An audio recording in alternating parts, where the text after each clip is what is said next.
మీ అందరి ద్వారా నేను మీడియాలో చూడడం జరిగింది. మరి బీఆర్ఎస్ నుండి వచ్చినటువంటి ఈ ప్రకటనలో పార్టీ ఎమ్మెల్సీ శ్రీమతి కె కవిత ఇటీవలి కాలంలో ప్రవర్తిస్తున్న తీరుతెన్నులు, కొనసాగిస్తున్న పార్టీ వ్యతిరేక కార్యకలాపాలు బీఆర్ఎస్ పార్టీకి నష్టం కలిగించే రీతిలో ఉన్నందున పార్టీ అధిష్టానం ఈ విషయాన్ని తీవ్రంగా పరిగణిస్తున్నది. పార్టీ అధ్యక్షులు శ్రీ కె చంద్రశేఖరరావు గారు శ్రీమతి కె కవితను తక్షణం పార్టీ నుండి సస్పెండ్ చేస్తూ నిర్ణయం తీసుకున్నారని చెప్పి మరి నాకు ఒక ప్రకటన నిన్న టీవీల ద్వారా అందుకోవడం జరిగింది. మరి నేను పార్టీ నుండి వచ్చినటువంటి లేఖలో ప్రత్యేకంగా 2 అంశాల మీద మాట్లాడదలుచుకున్నాను. నేను అక్రమ కేసులు పెట్టి నా మీద తిహార్ జైల్లో 5.5 నెలల పాటు ఉండి బయటికి వచ్చిన తర్వాత నవంబర్ 23వ తారీఖు 2024 నుండి నేను ప్రజాక్షేత్రంలోకి వచ్చి అనేక కార్యక్రమాలు చేయడం జరిగింది. మరి నేను చేసినటువంటి పనులలో మొట్టమొదటిది ఒక బిడ్డ హాస్టల్లో చనిపోతే ఆమెను విజిట్ చేసి, అట్లానే గురుకులాల్లో జరుగుతున్నటువంటి అన్యాయాల మీద మొట్టమొదటి కార్యక్రమం తీసుకొని నేను మాట్లాడినా. ఆ తర్వాత బీసీలకు జరుగుతున్నటువంటి అన్యాయం, కాంగ్రెస్ పార్టీ మేనిఫెస్టోలో ఇచ్చినటువంటి 42% హామీ కోసము పెద్ద ఎత్తున నేను పనిచేయడం జరిగింది. అట్లానే మహిళలకు 2500 ఇవ్వాలని చెప్పి పోస్ట్ కార్డు ఉద్యమాన్ని నేను చేపట్టడం జరిగింది.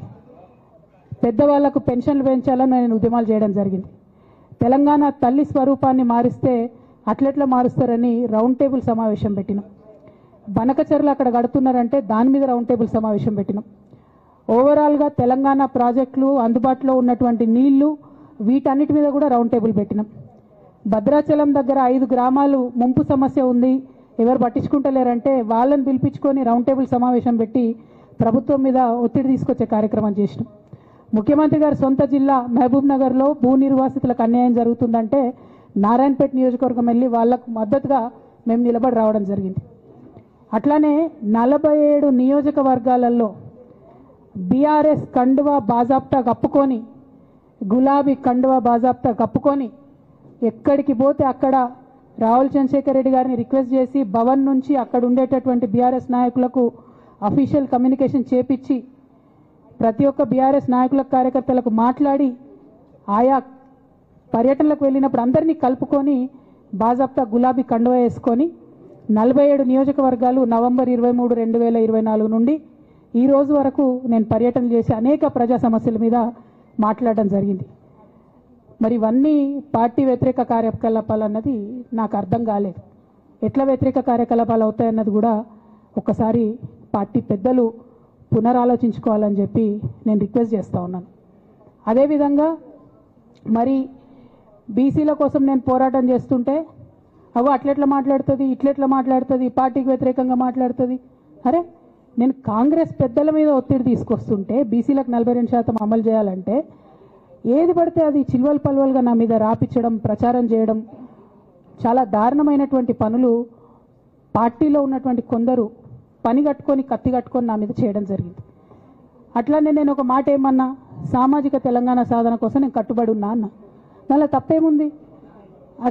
అసలు నాకు జన్మనిచ్చినటువంటి నా తండ్రి, ఈ ప్రాణాన్ని భిక్షగా ఇచ్చినటువంటి నా తండ్రి, ఆయన చిటికెన వేలు పట్టుకొని నేను ఓనమాలు నేర్చుకున్న ఉద్యమాలు ఎట్లా చేయాలని, ఆయన చిటికెల వేలు పట్టుకొని ప్రజలంటే ఏంది, ప్రజా సమస్యలు అంటే ఏంది, ఎందుకోసం దాని మీద గలమెత్తాలని చెప్పి నేను నేర్చుకున్నా.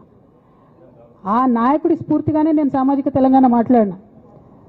భారతదేశం మొత్తంలో ఇన్ని రాష్ట్రాల్లో ముఖ్యమంత్రులు అయితే 75 ఏళ్ళ స్వతంత్ర భారతదేశం, 79 ఏళ్ళు స్వతంత్ర భారతదేశంలో దళితులకి 3 ఎకరాల భూమి ఇస్తా అని చెప్పినటువంటి ఏకైక గొప్ప నాయకుడు కేసీఆర్ గారు. ఆయన దగ్గర నుంచే కదా నేను సామాజిక తెలంగాణ ఎజెండా నేర్చుకున్నది. బీసీలకు ఎవరు వృత్తి పనిదారులు ఉంటే వాళ్ళకి చేయూతనిస్తా అని చెప్పినటువంటి ఏకైక ముఖ్యమంత్రి కేసీఆర్ గారు. చెప్పినట్టుగా డబ్బులు ఇచ్చిండు కూడా, ప్రతి కులాన్ని కాపాడుకునే ప్రయత్నం చేసిండు. అది కాదా సామాజిక తెలంగాణ? నేను మే 1 నాడు లేబర్ డే రోజు మాట్లాడితే దాన్ని చిల్వల్ పలువలు చేసి సామాజిక తెలంగాణ పేరుతోని కవిత పార్టీ పెడుతుందని చెప్పి నేను నిన్న చెప్పిన 2 పేర్లు పని కట్టుకొని నా మీద దుష్ప్రచారం చేసిండ్రు. నేనేమైనా తప్పు మాట్లాడినా? బీఆర్ఎస్ పార్టీ వ్యతిరేకమా సామాజిక తెలంగాణ నినాదానికి? బీఆర్ఎస్ పార్టీకి సామాజిక తెలంగాణ అవసరం లేదా? భౌగోళిక తెలంగాణ వస్తే సరిపోతుందా? బంగారు తెలంగాణ కావాలని కేసీఆర్ గారు ఇచ్చిన నినాదమే కదా. బంగారు తెలంగాణ అంటే ఏంది? హరీష్ రావు ఇంట్లో బంగారం ఉంటే, సంతోష్ రావు ఇంట్లో బంగారం ఉంటే బంగారు తెలంగాణ అవుతుందా? కాదు కదా. ప్రతి ఒక్క సమాజం బాగుంటేనే బంగారు తెలంగాణ అవుతుంది. నేను అదే కదా మాట్లాడినా. దానికి ఇష్టం వచ్చినట్టు నా మీద